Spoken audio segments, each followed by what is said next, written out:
Welcome to the video lecture on Rolle's theorem and the mean value theorem. Rolle's theorem says the following.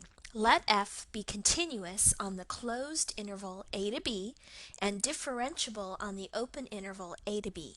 If f of a equals f of b, then there is at least one number c in the interval a to b such that f prime of c is equal to 0. Now, the whole reason behind Rolle's theorem is to give a condition so that we know when there's going to be an extremum on an interior point versus an endpoint. So that's what this theorem is saying. If you know your two endpoints are equal, then there has to be at least one place where the derivative is equal to 0 in between, as long as you know that you have a continuous and a differentiable function. So here would be three examples that satisfy these conditions. In all three examples, the f of a y value and the f of b y value are all the same. So both of these are at the same height, both of these are at d, both of these endpoints are at a height d. These functions are also continuous because they're nice and smooth, and they're also differentiable. We don't have any kinks or anything crazy like that going on. So they should all satisfy Rolle's theorem, which means there's at least one number c where the derivative is 0. Now on this one down here, obviously that's going to happen right at that maximum, but we also have another one down here as well. So this one actually has two values where c occurs, where that derivative is 0. This one over here has exactly one place where that derivative is 0. And this one, since it's the constant function, satisfies it for every point in between a and b, since it's a horizontal line. So its derivative is going to be 0 always. Okay? So the hypotheses of Rolle's theorem that guarantees at least one value c where this derivative is going to be 0 are the following three things. First of all, we need f to be continuous on the closed interval a to b. We need f to be differentiable on the open interval a to b. So not necessarily at the endpoints, and then right at the endpoints we need those two endpoints to be equal. So if these three conditions are met, then we will be guaranteed at least one place where that derivative is 0. So let's see some examples that show why these conditions are necessary. Here's an example of a function that has two endpoints which are obviously equal, but it fails to be continuous because we have this open circle. And unfortunately, that open circle is exactly where we would have normally that 0 derivative. So that's why Rolle's theorem wouldn't apply, because it fails to be continuous, because you could have a hole right where that derivative is supposed to be 0. Likewise, on this next example, our two endpoints are equal, but this is a function that is not differentiable because we have that cusp or kink in our graph. And again, just like in the last one, right where we would expect that derivative to be 0 happens to be right where that kink or cusp is, so there's actually no derivative there at all. The derivative does not exist. So right here, this doesn't happen because that derivative should be dne since it's a kink. And then in the last example, if you don't have that your two endpoints are equal, then you could have a continuous and differentiable function, but it's not necessarily going to have a 0 derivative anywhere. So there's no place here where the derivative is 0. So having those two endpoints equal is important to guarantee that you will get that peak or that valley. Now, if one of the three hypotheses for Rolle's theorem fails to be true, there still could be a place, C, where the derivative is 0, but there's no guarantee. So these are examples that show that it's still possible for the derivative to be 0, even if you aren't continuous, differentiable, and have equal endpoints, but it's not guaranteed. So this one has equal endpoints. It's obviously not continuous because we have a hole, but there is a place where that derivative is 0 right at C. It just so happens that it's not where our hole is, so it still does exist. Likewise over here, the endpoints are equal and we do have a place where that derivative is 0.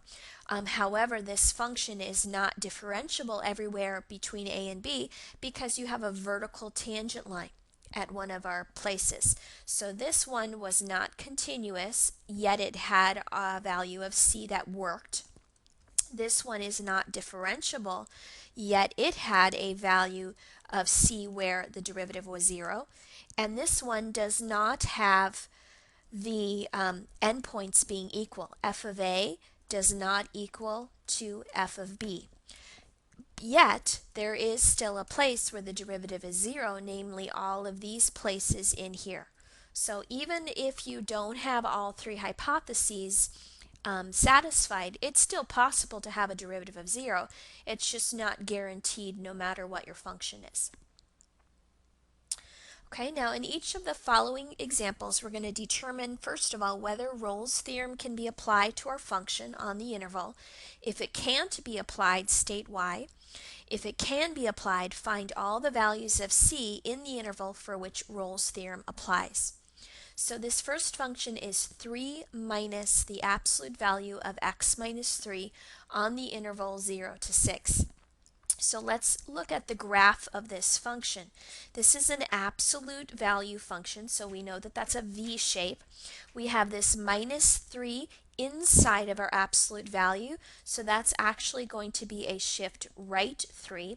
We have a positive 3 on the outside, so that means we're actually going to go up 3, but then we have this minus in front of the absolute value, which is a reflection over the x-axis.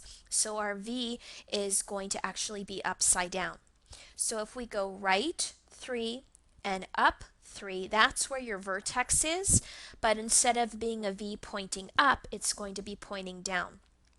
So this is going to go down like this and down like this. And it turns out that when x is 0, this function is 0, and when x is 6, we also get 0. So 0 and 6 are those two endpoints right there. So do we have that f of 0 equals to f of 6? Do our two endpoints match? Yes. Is this function continuous? Yes, it's nice and smooth. So it is continuous. We don't have any holes or asymptotes. Is f differentiable on this interval, 0 to 6? And that's the place where we fail. That's not true because right at 3, we have that kink in our graph. So this does not satisfy Rolle's theorem because it's not differentiable. So this does not satisfy Rolle's theorem. And you can see why, because there isn't going to be a place where the derivative is 0. It wants to sort of happen right at that little peak, but unfortunately that's where our derivative doesn't exist because we have that kink in our graph. So Rolle's theorem wouldn't apply and guarantee that we have a derivative that's 0. Okay, so let's try the next example. Now we have the function x squared minus 1 all over x. So what does the function here do? First of all, let's check our function to see if it satisfies our three conditions. So let's find f of 1 and f of negative 1 are two endpoints. So when x is 1, this is going to be 0 on top over 1.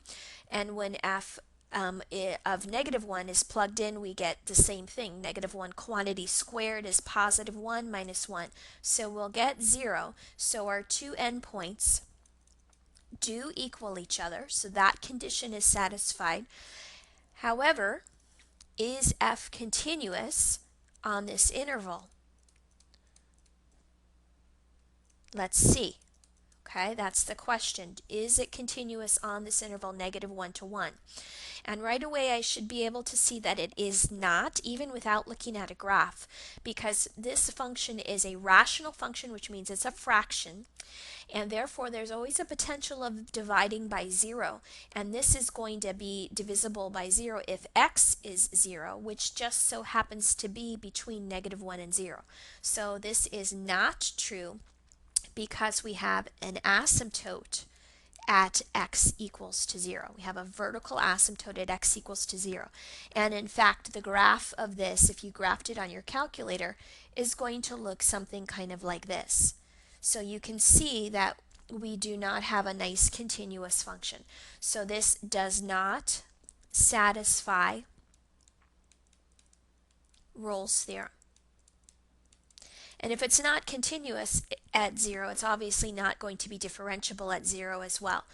And you can see from the picture that there wouldn't be any horizontal tangent lines to this graph because you've got no peaks and no valleys. So we've got that asymptote right in the middle. So that's why it's not going to satisfy Rolle's theorem. Okay, let's try one more.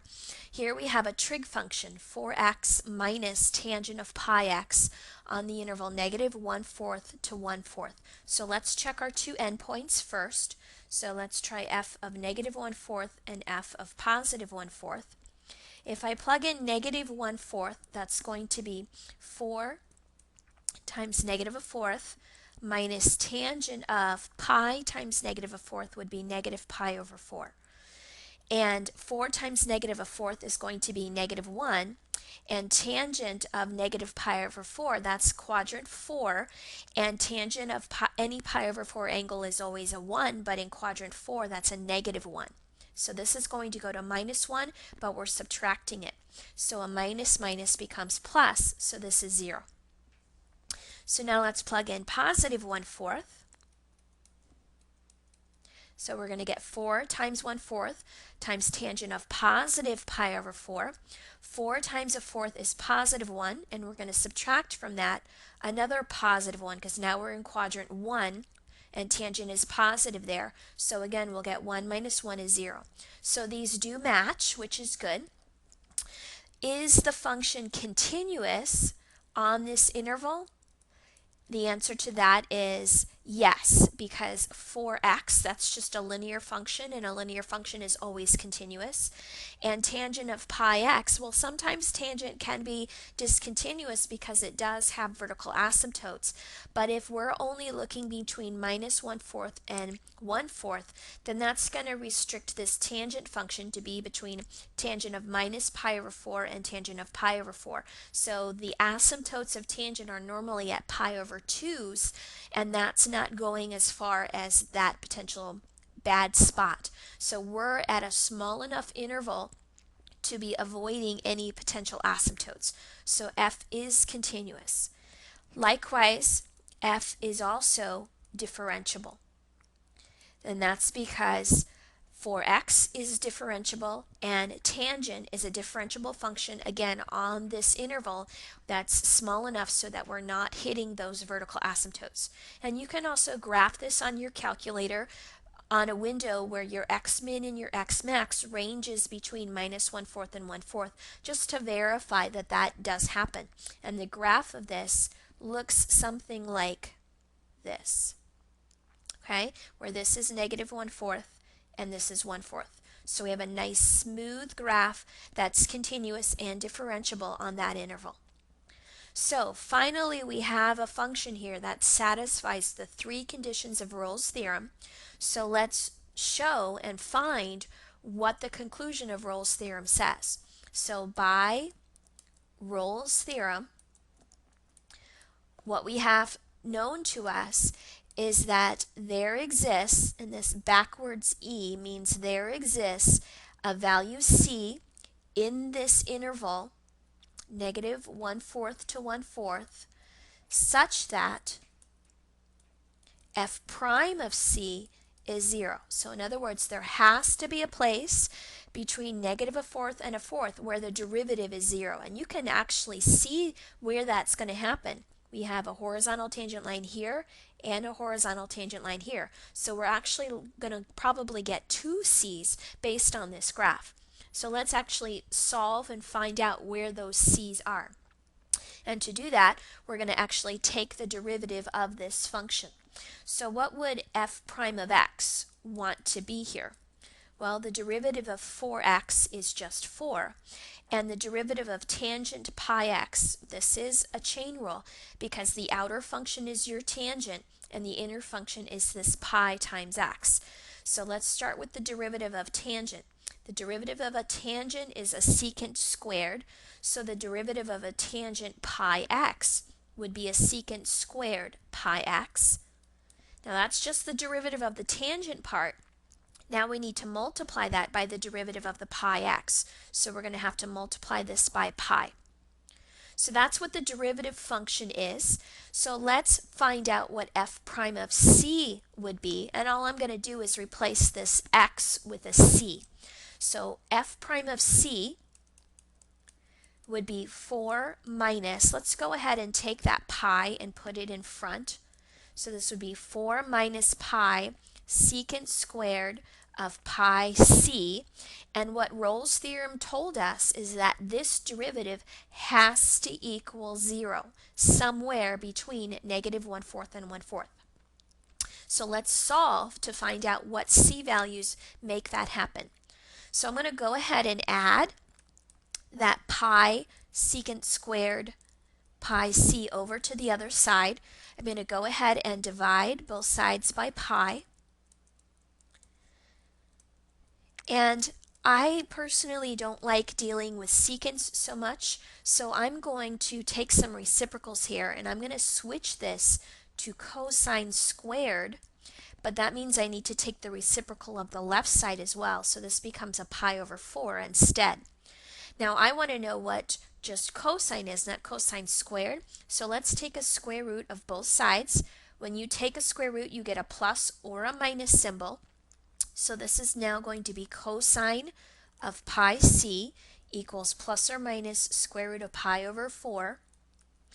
And you can reduce that slightly if you want to. That's going to become square root of pi over a 2, like that. And that's what our cosine pi c is. And then to find out the c, we're going to need to get past this cosine. So that means I'm going to have to do an inverse cosine of that square root of pi divided by 2. And once I figure out what that decimal is, and we'll use our calculator to figure that out, then I'm going to divide that decimal by pi, and that should tell me what my c is. So I already typed this into my calculator. Let me show you what I typed in. Now you want to make sure, first of all, that you're in radian mode, which I am in. So here's my inverse cosine of the positive square root of pi divided by 2, and that was this 0.48166 number. And then I just divided that by pi. So c is 0.15331. Now if I did the negative square root case, then this decimal 0.48166 would just be a negative, because cosine is the same value in the first and in the fourth quadrant. We just get opposite signs. So this would be the same exact decimal, just with a minus in front.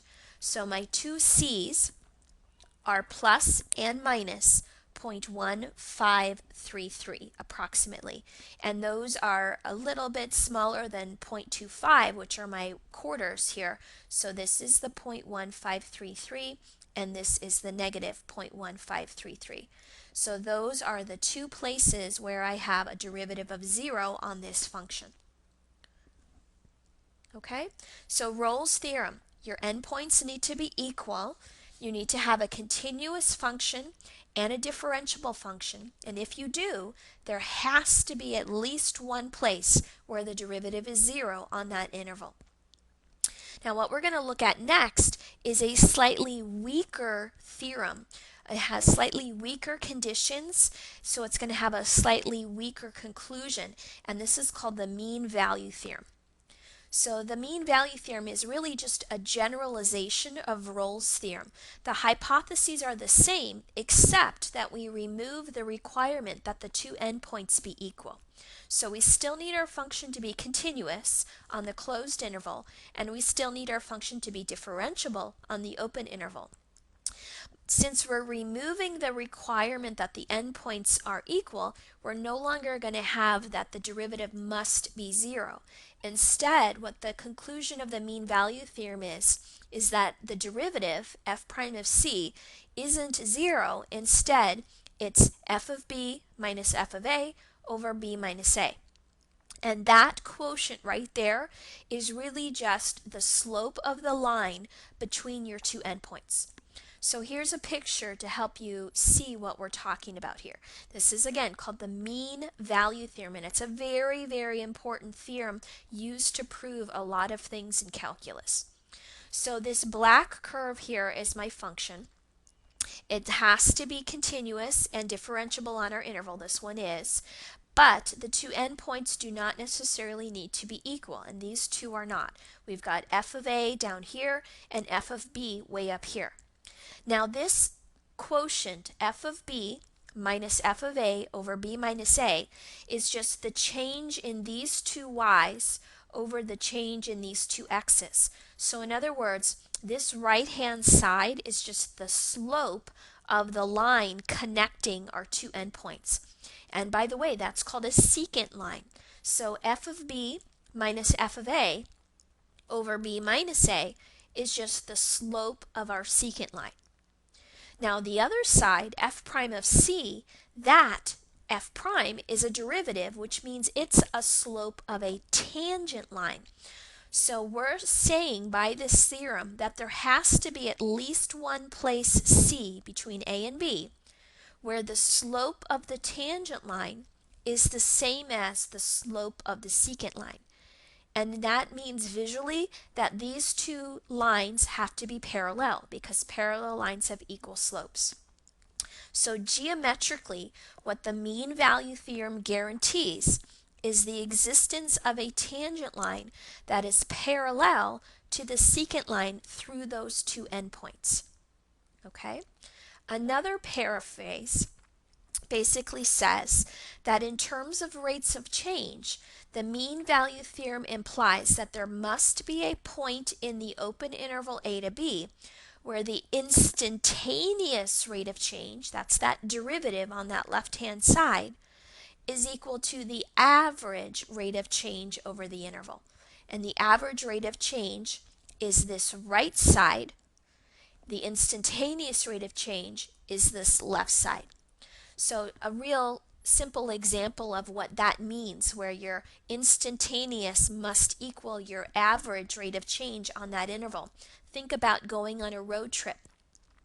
When you travel on a road trip for 2 hours, you might have an average speed of 63 miles per hour. What the mean value theorem guarantees, assuming that you're driving continuously and differentiably, is that at least at one moment in time during that road trip, you had to have been going exactly 63 miles per hour. That's your instantaneous rate of change, because that needs to equal your average rate of change at least once on that interval. So somewhere during that 2-hour journey, your instantaneous speed must have been 63 miles per hour. Okay? Now note that this theorem is exactly what Rolle's theorem says, but with the added assumption that f of a equals f of b. That's what Rolle's theorem adds in, that the two endpoints are equal. And if that were to happen in the mean value theorem, then that slope would be 0 because your f of b minus f of a would just be 0 on top. So the conclusion of the mean value theorem is the same as the conclusion of Rolle's theorem if those endpoints were equal. Okay? Now, in each of the following examples, we're going to determine whether the mean value theorem can be applied. If it can't, we're going to state why, and if it can, we're going to find all the values of c in the interval for which the mean value theorem applies. So let's start with our function absolute value of x minus 2 on the interval 0 to 4. So this is another absolute value graph, which means it's another v. Because we have this minus 2 on the inside, that means this is a v graph shifted right 2. So the vertex is going to be right at 2. And then we don't have any other shifts, so this is just going to go up to the left and up to the right. So on the interval 0 to 4, we're looking at this piece of that v right here to here. So are the conditions of the mean value theorem satisfied? Well, is f continuous on the interval 0 to 4? Yes, that is true. This is a nice, smooth, connected graph. We don't have any asymptotes or holes. Is f differentiable on the open interval 0 to 4? That would be false because we have a kink at x equals to 2. So what you can realize is if we try to visualize this idea of having a tangent line parallel to a secant line, that shouldn't happen here because we don't have a differentiable function. If you visualize your two endpoints, here's 0 and here's 4, the secant line between them would be this horizontal line, which has a 0 slope. And there's no tangent line on this V graph down below that has a 0 slope. It looks like it wants to happen right at that kink, but right there we have a derivative that is d and e. So we can't draw in a horizontal tangent line that would be parallel because there isn't a tangent line there at all. So that's why the mean value theorem fails, because the function is not differentiable on our interval. Okay? So let's try another example. Suppose that we have the function 1 over x minus 1 on the interval 0 to 2. Now 1 over x is just a reciprocal graph. This one has a minus 1 in the denominator next to that x, so that is just a shift right 1 unit. So it's the normal reciprocal graph shifted right. So in other words, this is going to have a vertical asymptote at x equals to positive 1. And the graph of this would then look like that reciprocal shape, just like this, where you have a vertical asymptote at 1 and a horizontal asymptote at 0. Okay, so there's our graph, just like this. Does this satisfy the conditions of the mean value theorem? Well, we need to check two things. It needs to be continuous on the interval 0 to 2, and it needs to be differentiable on the interval 0 to 2. Is this a continuous graph? No. So the mean value theorem will fail again because f is not continuous at x equals to 1, right, where that vertical asymptote is. Okay? So if it's not continuous, it's also not differentiable there as well. So the conclusion of the mean value theorem won't necessarily hold here. And you can again visualize that because if we look at our endpoints, at 0, this is going to be somewhere over here, and at 2, this is going to be some point over here. Let's draw in the line connecting those two endpoints. Well, that would look like this. Is there any tangent line that is parallel to that? And hopefully you can visualize that there isn't. If you were to draw in all of these little tangent lines, look at the way that they're all slanted.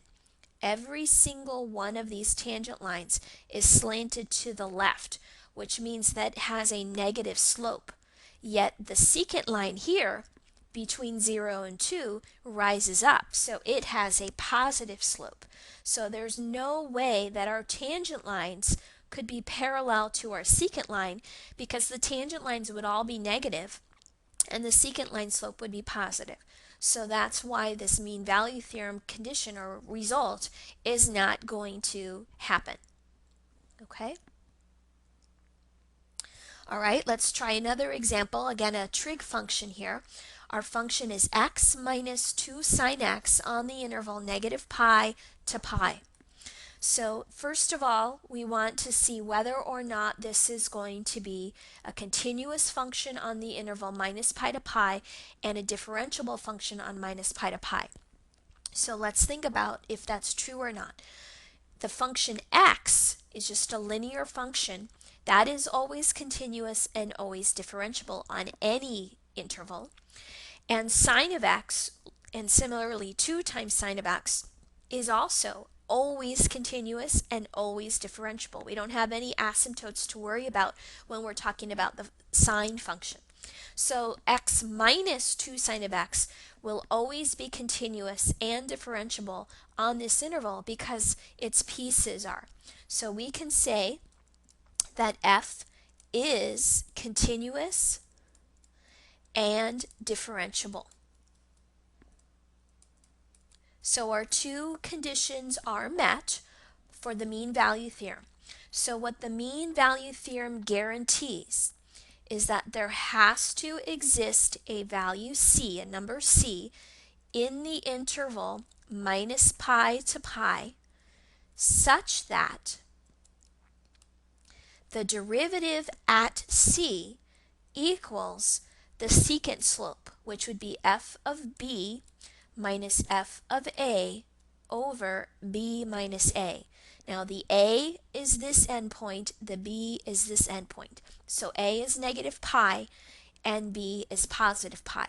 So this right-hand side would be f of pi minus f of negative pi all over pi minus negative pi. So let's go ahead and figure out what that is. On the bottom, we'll get minus minus becomes plus, so the bottom is a 2 pi. And to figure out f of pi, we're just going to go up to our function over here. So f of pi would be pi plugged in for x. So it would look just like this.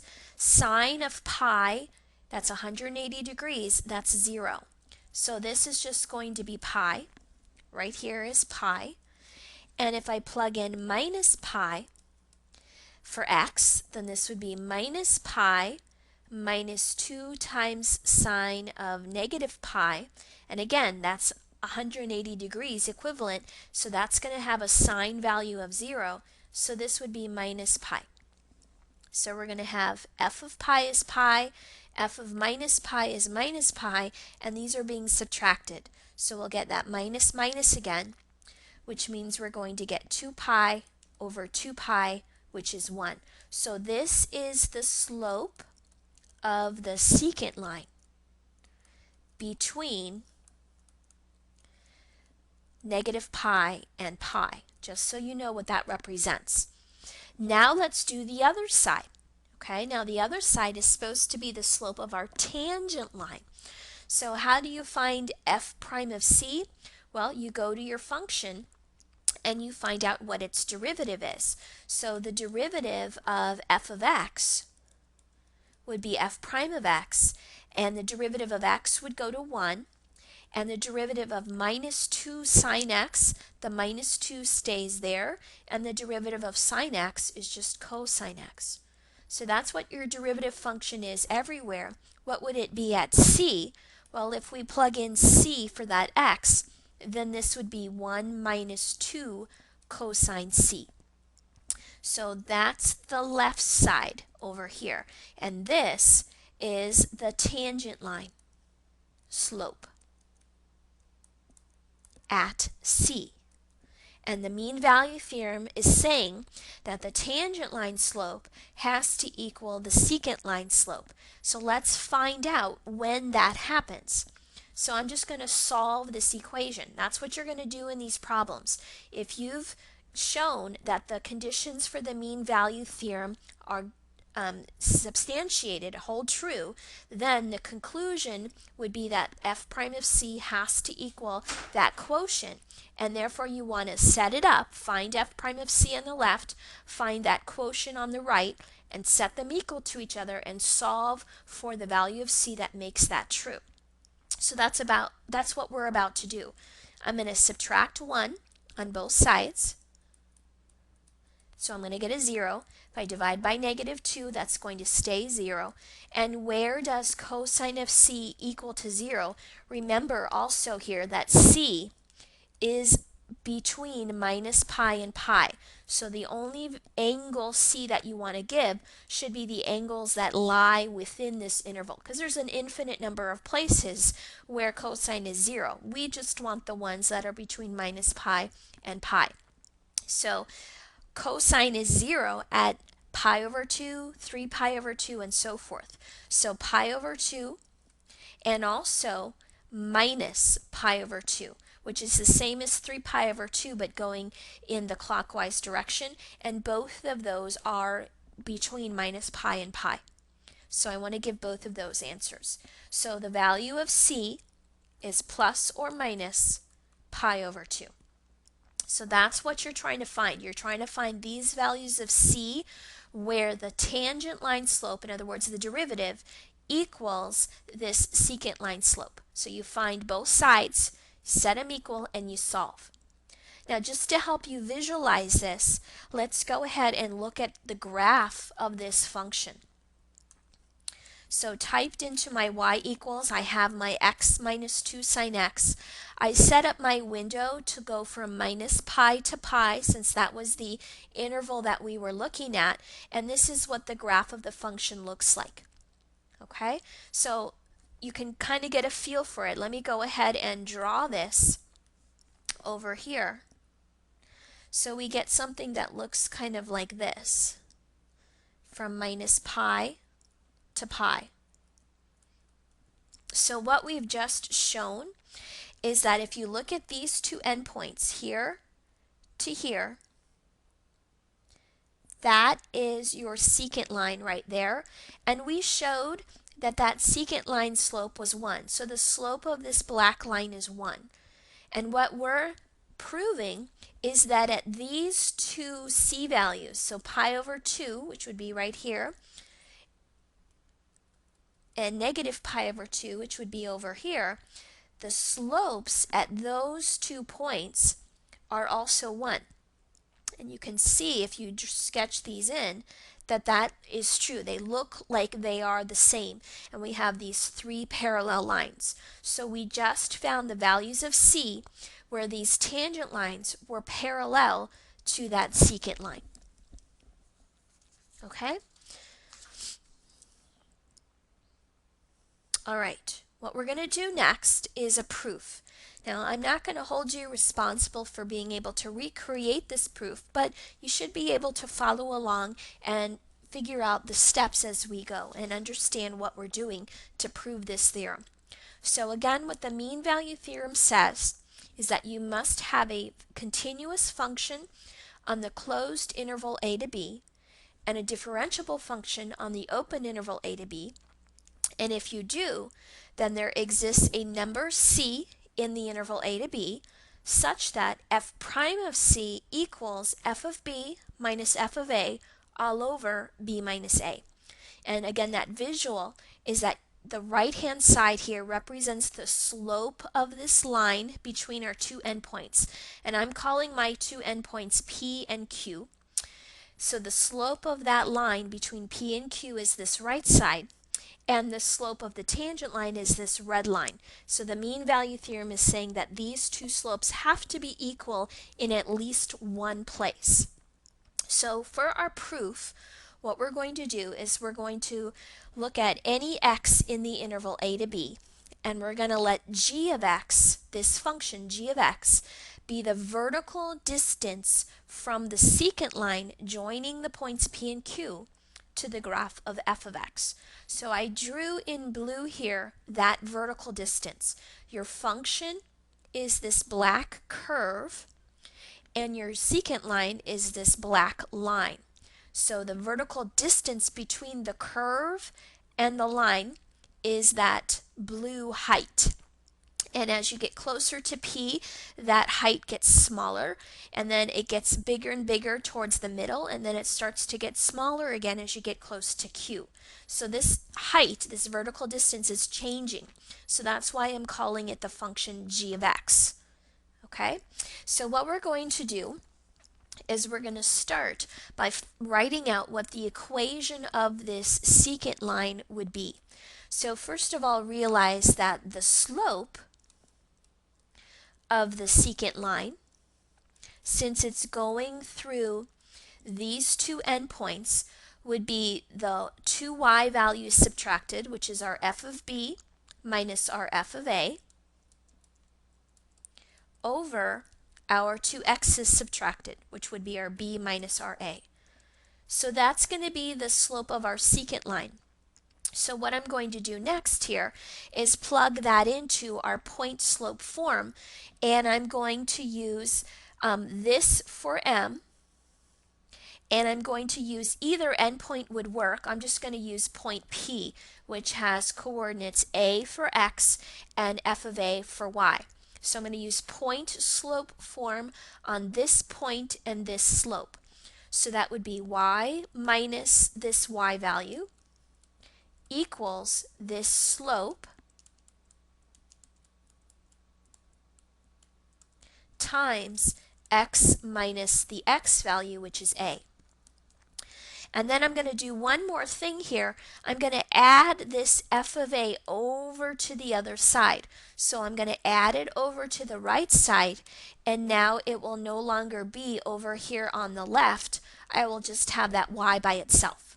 So this is the equation of my secant line. Okay, so this is my secant line right here.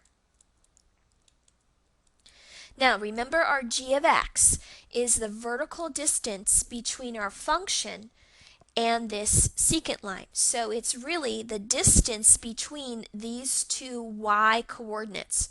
Now if we're on this curve and this point on the curve is just some random x comma f of x, then this point down here is just some x comma y, where the y is determined by this equation of our secant line. So in other words, the vertical distance between these two points, these two red dots, would be this height minus this height. So it would be my function f of x minus that y value on my line. And my y value is this equation right here. So g of x is going to actually look like f of x minus this whole f of b minus f of a all over b minus a times x minus a plus f of a. So this is the function minus the line. That's that vertical distance. So I've created this function here. Let me clean it up just a tad. I'm going to go ahead and distribute my negative across.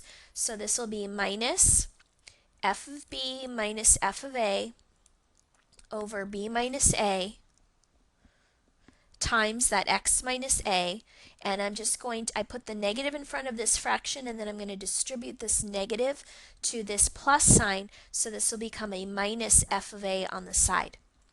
So there's my g of x function. Now what I'm going to do is I'm going to look at what happens at my two endpoints. So take a look at our picture here for a moment. Remember, I said as we get closer to this point B, this vertical distance is getting smaller, and at point P that vertical distance would actually be 0 because the line and the function are at the same point. So we should guess that at A, g of a should be 0. Similarly over here at B, the point Q, the function and the line hit each other, so the vertical distance between the function and the line should be 0 as well. So let's verify that with our equation up here. So let's look at g of a. If I take this whole big formula and I plug in a for this x right here and this x right here, let's see what we get.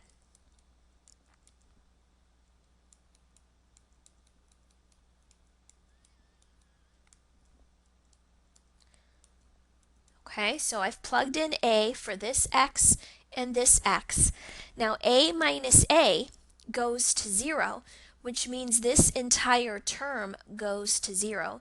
And look at what we have left, f of a minus f of a. So yes, we do get 0 like we would have suspected. Okay, so let's see what happens at b.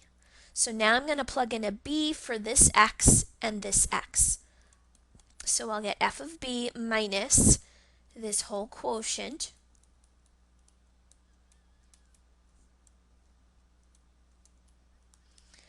And here it's not quite as simple, but this b minus a will cancel with that b minus a. And I'm going to go ahead and distribute this negative across.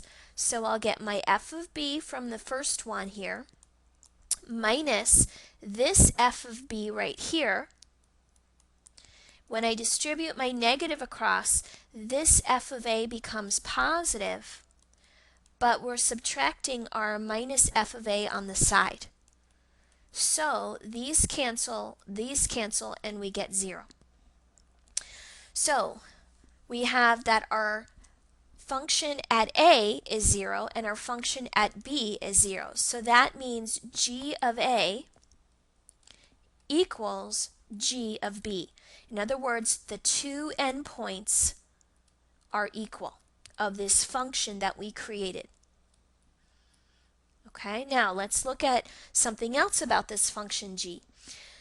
Since the original function f was continuous, that was in our assumption about the mean value theorem. We can only apply the mean value theorem if we know that our function is continuous and differentiable. So we know on the assumption of the proof here that the original function f is continuous and differentiable on this interval a to b.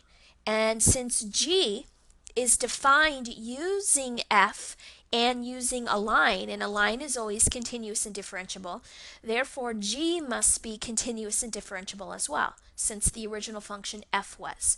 So since f was continuous and differentiable on our interval, then so is g. So what do we have here? We have that g is continuous, g is differentiable, and the two endpoints of g are equal. Remember from the very beginning of this lecture, those three conditions of being continuous, being differentiable, and having equal endpoints were the three assumptions you needed to apply Rolle's theorem. So what this means is Rolle's theorem applies to this function g. So what does Rolle's theorem say? It says there exists a c in this interval a to b such that g prime of c, that derivative, was 0. So let's go ahead and apply that conclusion right here to this function g. Now remember how g was defined. Here was g right up here. So based on that definition of g, what would be the derivative of g? G prime of x would be the derivative of f, which is f prime of x, minus the derivative of all of this stuff. Well, this is a line, right? And what's the derivative of a line? Its slope. So this is actually what we're going to be left with. And if you're not seeing that, then just think of the derivative of x minus a goes to 1 times this coefficient out front, and f of a is just a constant because that's the y value of our endpoint, so this goes to 0. So this goes away, this goes to 1 and gets multiplied by our slope out front. So the derivative of g is the derivative of f minus this slope. So the derivative of g at c, if I replace this x with a c, would become f prime of c minus that slope. And what did Rolle's theorem say about this derivative of g? Since we knew that the endpoints were equal, then this derivative has to be 0 somewhere. And if we solve this for f prime of c by adding this whole big fraction over to the other side, we get the conclusion of the mean value theorem. This is what we were trying to prove. If we know that f is continuous and differentiable, then the derivative of f has to equal f of b minus f of a over b minus a somewhere on that interval from a to b. So we just proved it. Okay? All right, so again, you're not responsible for replicating that proof, but you should understand it enough to kind of follow along. All right? Now what we're going to do to finish off here is do some problems that are a little bit different than your typical Rolle's theorem or mean value theorem problems, but these are pretty common in the homework assignments as well. This next one says to use Rolle's theorem to prove that the equation 4x to the fifth plus 3x cubed plus 3x minus 2 equals to 0 has exactly one root in the interval 0 to 1. Okay? Now this should sound somewhat vaguely familiar to you. We have done problems similar to this when we talked about something called the intermediate value theorem. And what the intermediate value theorem says is that if you have a continuous function, then if one endpoint is positive and one endpoint is negative, then the only way that a continuous function can go from a positive to a negative is if it hits 0 at least once in between. So let's kind of explore that here a little bit. First of all, the function that we're going to talk about is this whole left side, this fifth degree polynomial. So is this a continuous function? Yes, because it's a polynomial. And in fact, because it's a polynomial, that means it is also differentiable. So let's go ahead and write down that conclusion because we're going to need to use that to apply Rolle's theorem later on. So we know that f is continuous and differentiable everywhere because it is a polynomial.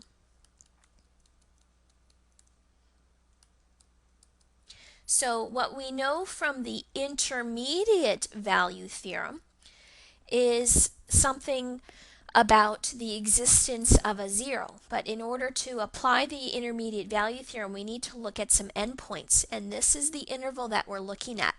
So let's look at the endpoint at 0 and the endpoint at 1. Now at 0, what value does this function take on? All of these x's go to 0, so we're just going to get a negative 2. At 1, if I plug in 1 for all of these x's, I'll get 4 plus 3 plus 3, which is 10, and 10 minus 2 is 8. So we have a function here that's at negative 2 when x is 0 and positive 8 when x is 1. So how can a continuous function go from a negative y value to a positive y value without at least hitting that x-axis at least once? Let me zoom in on my graph here so you can see. Now it could go through it more than once. It could do something like this. We don't know for sure. And what we're trying to show using Rolle's theorem is that it only goes through that x-axis exactly once. So we don't want that to happen. Instead, we want it to just go through once. So it only has one root between 0 and 1.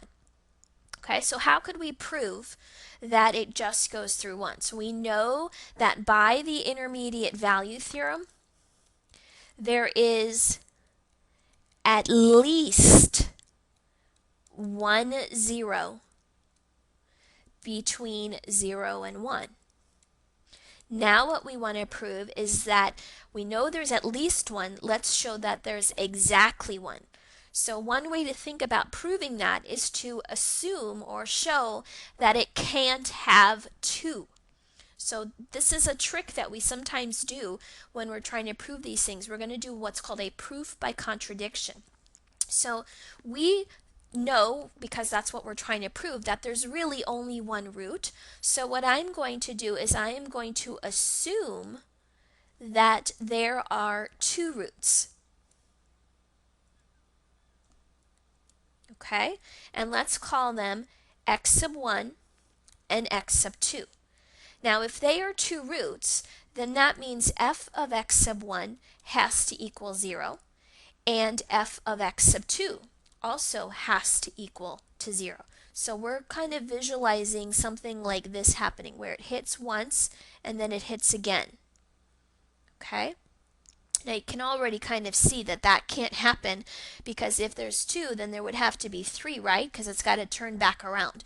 But let's call this one x sub 1 and this one x sub 2. So we know that both of those have to have a y value of 0 if they are roots. So think about what we now know. We know that the endpoint at x sub 1 is 0 and the endpoint at x sub 2 is 0.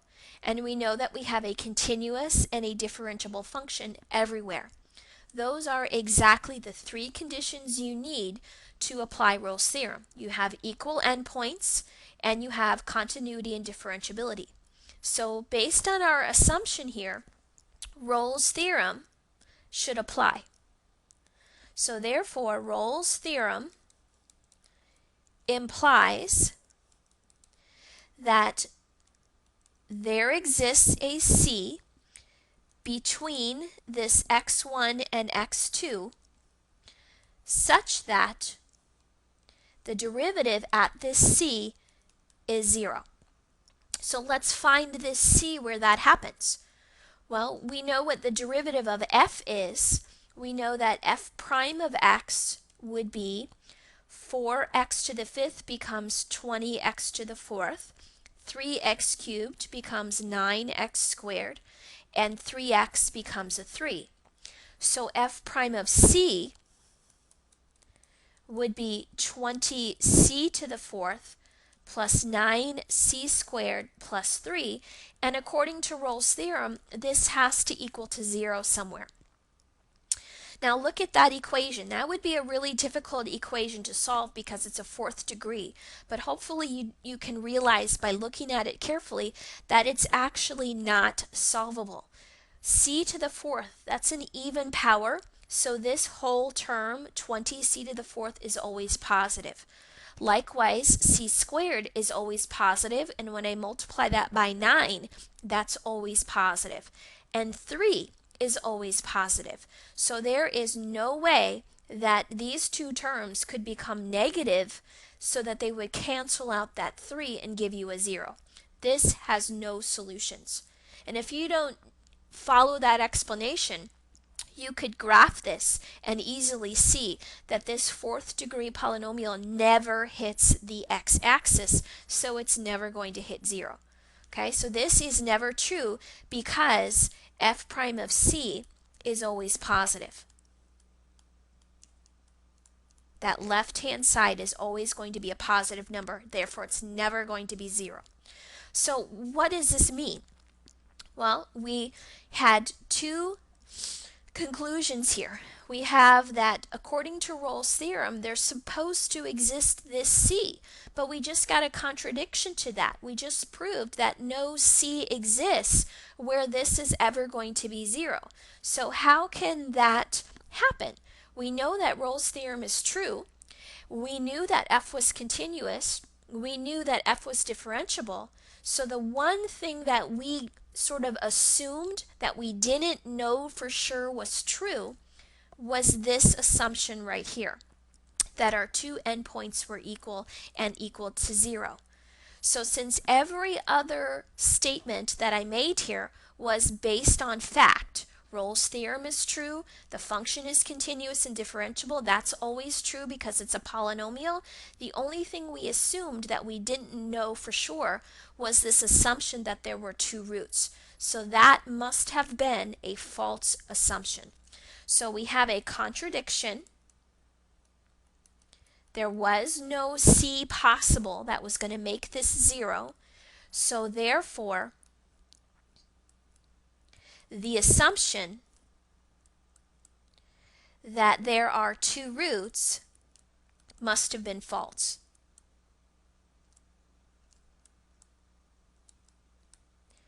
We know by the intermediate value theorem that there was at least one, and we just showed that there can't be two.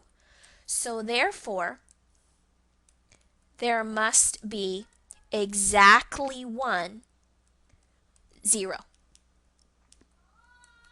Okay?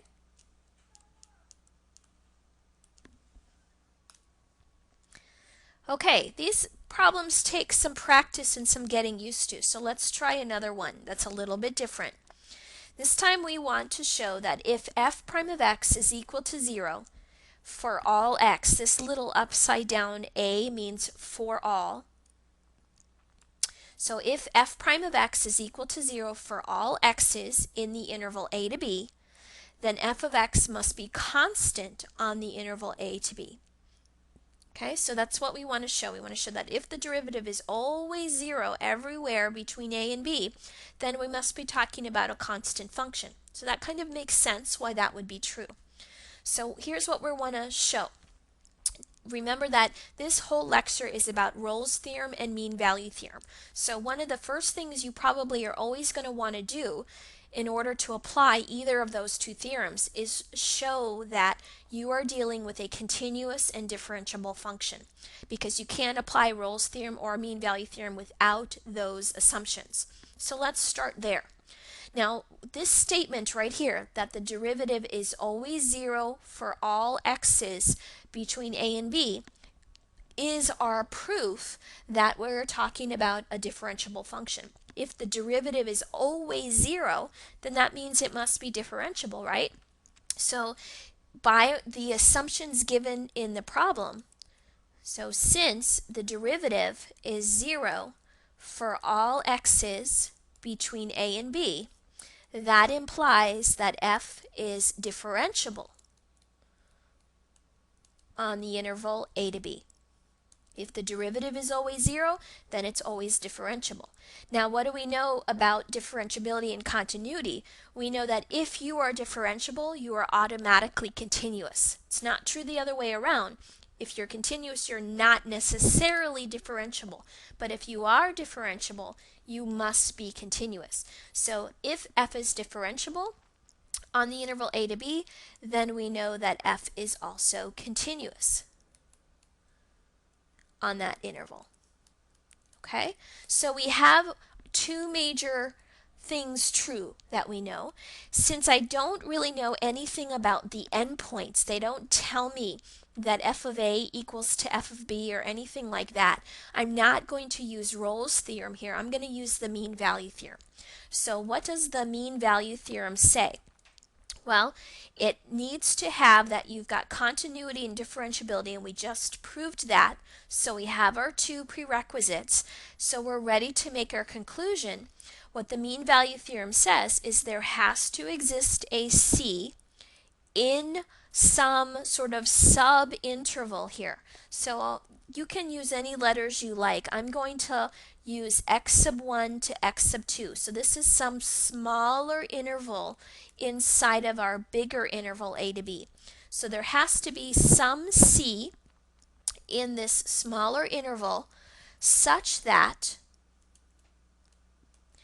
the derivative at this c is equal to the slope between these two endpoints. So remember, the slope of your secant line is f of x sub 2 minus f of x sub 1 over x2 minus x1. So we're going to make the assumption that if we're differentiable and continuous, then on any sub-interval of this a to b, the mean value theorem guarantees that there's got to be a place where the tangent line slope is equal to the secant line slope. Now, what do we know about f prime of c? Well, we know that f prime of x is always 0 when we're on this interval a to b. So we know that this is always 0 from the assumption of the original problem, which means that this secant slope must be 0 as well. So let's do a little bit of solving here. If I multiply this x2 minus x1 to both sides, then that left side will stay 0, and these will cancel out, giving me f of x sub 2 minus f of x sub 1. And if I add that f of x sub 1 over to the other side, then this proves that f of x sub 1 is equal to f of x sub 2 for any x sub 1 and x sub 2 in that bigger interval a to b. And what does it mean if your function at x sub 1 or your function at one point is always equal to your function at another point for every point in that interval? Well, that's the definition of being a constant function. If your y values are always the same no matter which point you look at. So this implies that the function f is always a constant function on the interval a to b, since we showed that it was always the same two values here no matter which 2 points we looked at in this interval a to b. So there's our proof. Okay, let's try a couple more. All right, the next one says, can you find a function f such that f of negative 2 equals negative 2 and f of positive 2 equals to 6, and the derivative f prime of x is less than 1 for all x, y or y not? Okay, now remember what I said on the last example. If you're not sure where to start, you know that Rolle's theorem and mean value theorem always require dealing with a continuous and differentiable function. So show that right away. That'll give you a place to start. And this statement right here is exactly our proof as to why we're dealing with a differentiable and therefore a continuous function. So if f prime of x is less than 1 for all x, that means its derivative must exist because it's always less than 1 for every x. It can't ever be dne, otherwise they would have had to include that for certain x values. So this statement implies that since the derivative exists, it must be differentiable everywhere. So because f prime of x is less than 1 for all x, that implies that f is differentiable and therefore continuous for all x. Okay, if you're differentiable, you're automatically continuous. So we already have our two initial assumptions that we need to prove. Now, if we were going to use Rolle's theorem, we would need some interval and need to show that those two endpoints were equal. Well, what would make sense for our interval? The interval should be x values. This is an x value and this is an x value. So it makes sense to look at the interval negative 2 to 2. And unfortunately, the two y values here are different. So we're not going to want to use Rolle's theorem. We're probably going to want to use the mean value theorem. So we already have the two prerequisites to apply the mean value theorem. We've already shown that we have a continuous and differentiable function. So we're ready to go ahead and state the proof or the final statement of what the mean value theorem tells us.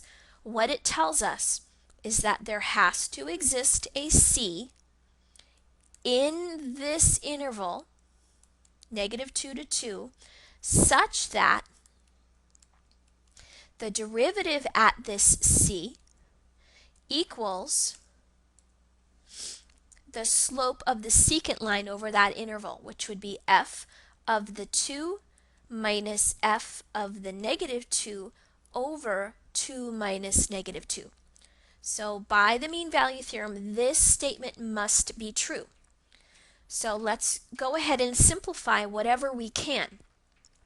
We don't know much about the derivative. We don't have a formula for what the function is, so we can't take its derivative at all. So there's really not much you can do with that left-hand side. But we do know the value of f of 2. F of 2 is 6, so let's plug that in. And f of minus 2 is minus 2, so this is going to be minus a negative 2. And now if we simplify, that's going to give me 8 over 4, which is 2. So what does that tell us? It tells us that the mean value theorem guarantees the existence of a place C between negative 2 and 2 where the derivative is equal to 2. But what do we know about the derivative? We know the derivative is supposed to be less than 1 for all x's. So this contradicts the assumption that this derivative was supposed to be less than 1 for every x. So the derivative can't ever be 2 anywhere because it was always supposed to be less than 1. So what does that mean? It means, therefore, that no function must exist, otherwise this would have a contradiction. Every assumption we made here was based on the assumptions of the problem. So we knew that because the derivative was less than 1, it was differentiable and continuous, and we knew these y values because of the assumptions of the problem. So if all of those assumptions were true, then the mean value theorem, which we know is true, should guarantee a true statement, and it didn't. It gave us a contradiction.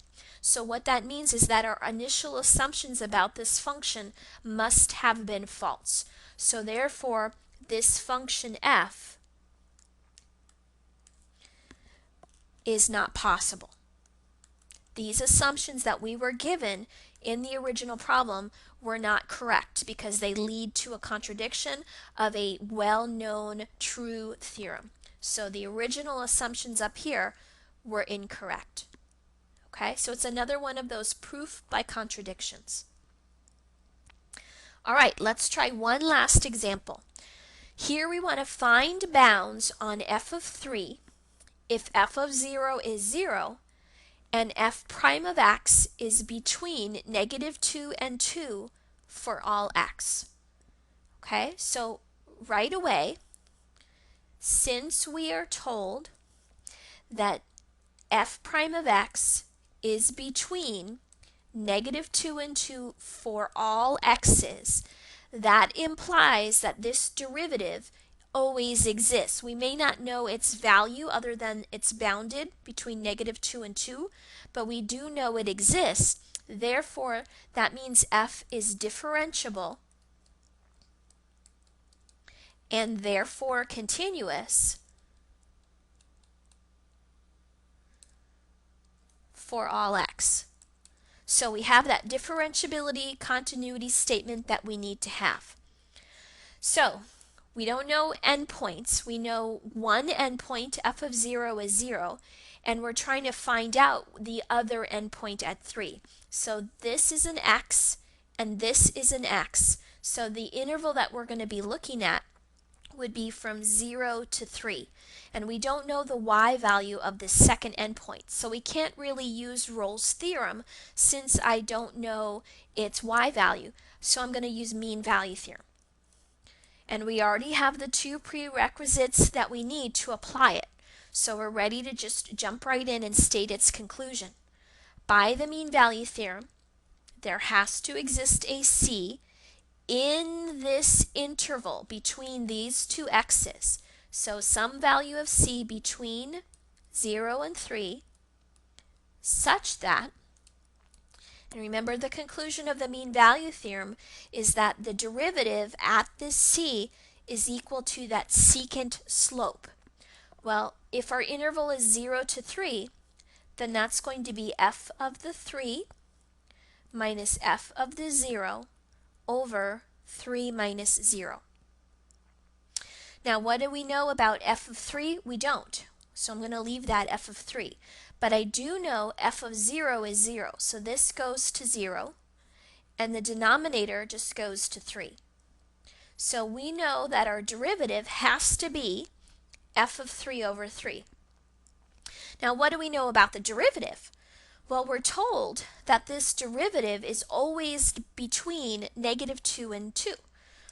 So this derivative at c must always be between -2 and 2, since this is always true for every x. So this gives us sort of a triple inequality that we can now solve for f of 3, because that's what we're trying to find out about. We're trying to find out some bounds for what f of 3 could be. So let's solve this for f of 3 by just multiplying everything by 3. So we get negative 6 is less than or equal to f of 3 is less than or equal to 6. So this tells me that based on these assumptions that they gave me in the problem, and based on the mean value theorem, which we know is always true, f of 3 must be greater than or equal to negative 6 and less than or equal to positive 6. So we would call this negative 6 a lower bound. We can't go any lower than negative 6, and the positive 6 would be the upper bound. So our bounds on f of 3 would be negative 6 and positive 6. It has to be between those two numbers if it's going to satisfy the assumptions we were given and the mean value theorem. So there are our bounds. Okay? All right, this is a tough section. It's kind of tricky to do some of these proofs. They take some experience and a lot of practice. Okay? Good luck. That concludes our lecture on Rolle's theorem and the mean value theorem.